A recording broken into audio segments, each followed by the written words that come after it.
Chapter 22. The couch was surprisingly comfortable, all things considered. Bucky awoke, his mind full of hazy recollections of the night before. The bean curd and sprout dinner had been spicy, but he had enjoyed himself, social consequences and all. The wine had been fantastic, even though he'd always been a beer drinker, more or less. He had stayed late, having a wonderful time, and Derpy and Barry had invited him to stay. Derpy had reasoned that they could all sleep in the same bed without any funny business, but Bucky had balked at the idea. Barry had been drinking, and was full of funny business. The simple truth was, Bucky had never been with a mare, or a filly when he had been a colt, or any pony for that matter. There had been a few awkward kisses at various social mixers and dances, and that was it. Derpy was a mother, which means she had been with at least one pony. Bucky had no doubts about Barry's status. He lived with a real fear of disappointing both of them. This was troubling, as he didn't really have any pony to talk to, and he certainly wasn't about to go to Celestia about this. Not unless he absolutely had to. The very thought of him doing so caused Bucky to cringe, feeling horrible pangs of embarrassment and playing the scenario out in his brain. Celestia and that knowing smile of hers, looking at him, impatiently explaining the birds and bees. Nope. He knew about birds. He knew about bees. He had an understanding about how it worked. He just didn't have it in him to face up to the painful shame and humiliation of that bound-to-be awkward first time. The dawn brought a distinct feeling of calm, the birdsong happy and soothing. There was a rapping at the door, and the female voice shouting, "Hello?" could be heard as the knocking continued.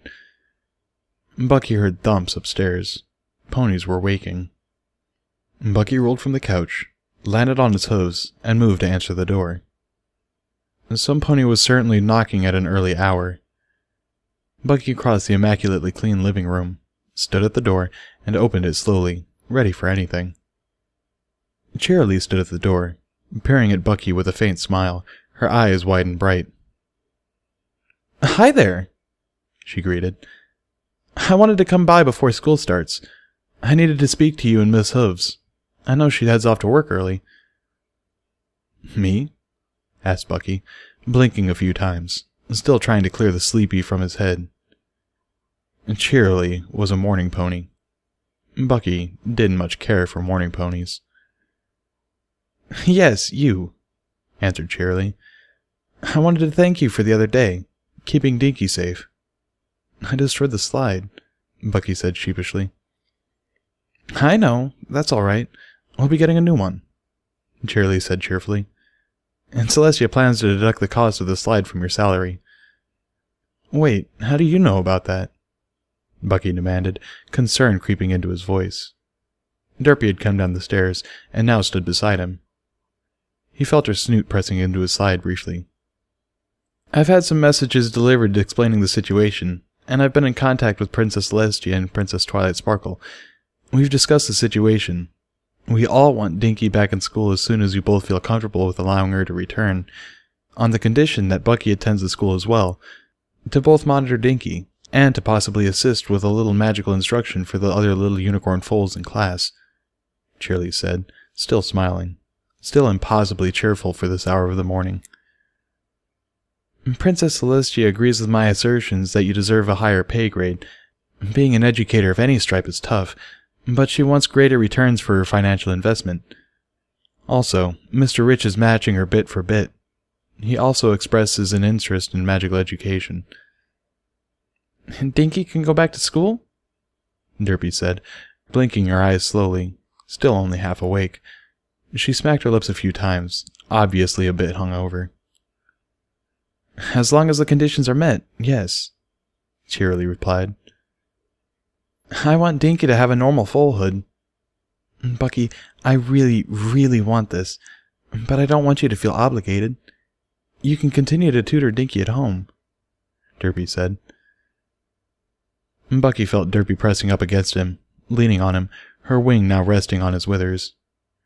She was warm and soft, her pelt and mane still messed up from being in bed. She still had lingering traces of the perfume from the night before. It fogged his mind, leaving him feeling a bit confused and lightheaded, making it a little hard to think. "I suppose we can try it and see how it goes," Bucky said. "However, a one-room schoolhouse is not the place for real magical instruction. There can be accidents and problems. The other students might be at risk." "Oh, I know. Trust me," Cheerilee said exuberantly. "We're working on a solution," she added. "Oh?" questioned Bucky, raising an eyebrow. "Nothing confirmed yet, but great minds are meeting together, and one investor is willing to throw money at the problem until it is no longer a problem," Cheerilee chirped, grating on Bucky's troubled morning nerves. "I suppose I can teach a few minor cantrips, and mostly just stick to basic magical theory, which is all lecture and no spellcraft," Bucky said, thinking his thoughts out loud. "I take it Mr. Rich is the investor?" Cheerilee nodded, bouncing in place, looking very pleased with herself. "Miss Cheerilee, I don't mean to be rude or anything, but there are things to do this morning, especially if I'm going to send Dinky off to school," Derpy said, her voice wavering with unbridled happiness and an odd, heavy breathing. The smell of perfume was almost cloying in the air. "I understand, and I must also prepare for the day," replied Cheerilee, turning to leave, her smile broad and bright. Derpy, unable to contain herself any longer, pulled Bucky in and slammed the door. A second later, Bucky found himself thrown to the floor and pinned by the much stronger Pegasus.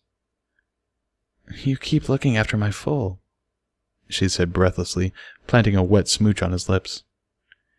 "You just keep doing all the right things," she murmured, now kissing him with more traditional Pegasi violence, forcing his lips open and invading with her tongue, the tip of it briefly flicking over the roof of his mouth.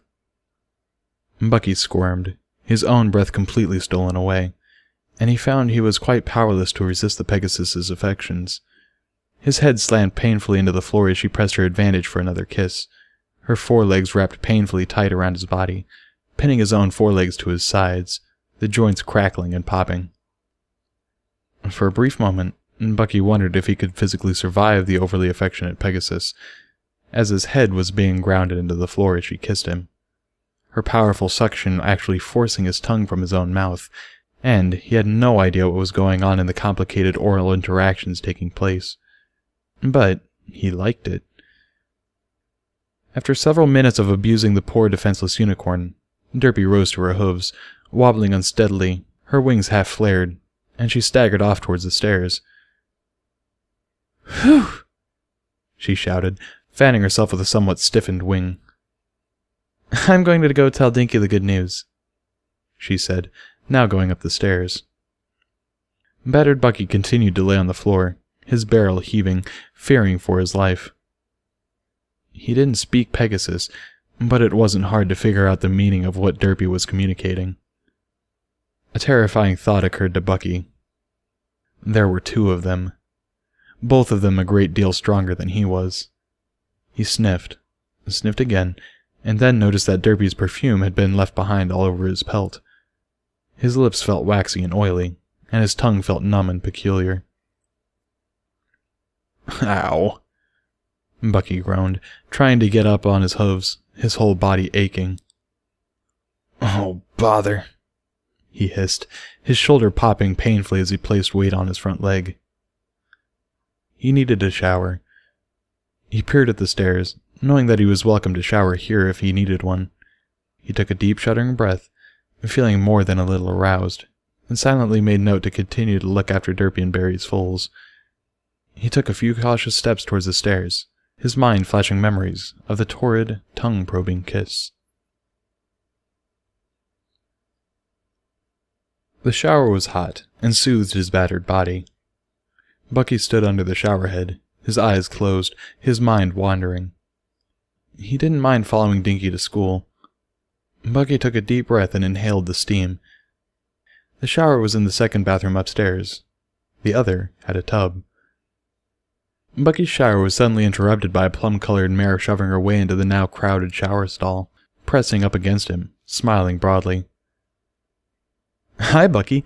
How'd you sleep? Barry asked. Barry! Bucky shouted. Not so loud, Barry said, leaning up against him and rubbing, causing suds to lather from Bucky's soapy hide. Privacy? Bucky asked. Oh, come on. We don't wear any clothes. Not like Minotaurs do. How is this any different than standing outside together in a rainstorm? Barry replied with her own question. Well, this is awkward and, He trailed off, his voice dying. I needed a quick shower. I woke up feeling a little sticky thinking about you tickling me last night, and wondering what other things you might be able to do with your magic, Barry confessed, causing Bucky to stammer and sputter as he stood beside her under the shower head. And then Derby told me about Shirley's visit and how sweet you were, Barry continued. And you really need to relax, Bucky. This isn't that awkward, but I can make it awkward if you would like, Barry offered. More awkward, Bucky replied in a terrified voice. Well, there would be a lot more room in here if we were stacked atop one another, Barry explained, yawning. No, no, no, Bucky said, trying to get away and finding no room. Barry was blocking the exit. Bucky considered a quick wink. Teleporting would fix this problem. Bucky, look, I know you've never been with a mare before, so stop worrying so much. Just allow these little interactions to happen. Derby and I aren't going to molest you too much, but we are going to batter down your defenses slowly until you trust us, and then we are going to molest you.